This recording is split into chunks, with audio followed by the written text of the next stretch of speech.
Ay.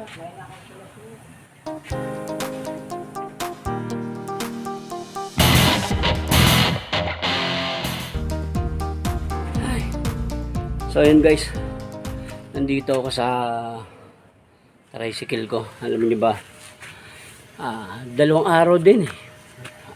2, 3. Na-stress ako kasi bukod sa masakit yung ngipin ko, eto pa, dumagdag pa. Nasira yung motor ko. Nakatambay kasi ito dito sa may labasan. Dito ko ito pinapark sa may labasan eh. Kasi dito, private to. Totally, yan nga, bawal pumasok dito. Dito ko lang ito pinapark. Yan, dyan banda. Ngayon, paggabi, natatambayan ng mga bata. Mga minor, siyempre, nandiyan yung pag nakatambay, sinisipa-sipa yung padyakan, pinai-start, sinusubukan, pinapagpapraktisan. Ngayon, nasira siya. Kaya, grabe, nakakaiyak talaga. Siyempre, gastos. Araw-araw ko to ginagamit sa pagbabiyahe ko. Pag naghahatid nung papasok, sa asawa ko, sa anak ko. Ayan, tapos saka siyempre ito guys, dito rin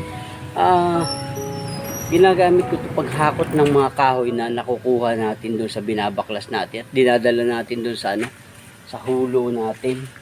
Ngayon, sira, 2 araw na eh, wala pa akong pampagawa kaya na-stress ako eh. Parang nawalan akong gana mag-vlog eh.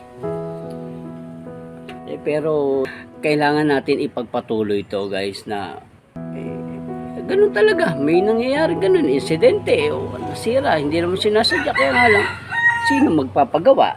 Wala naman, mga bata.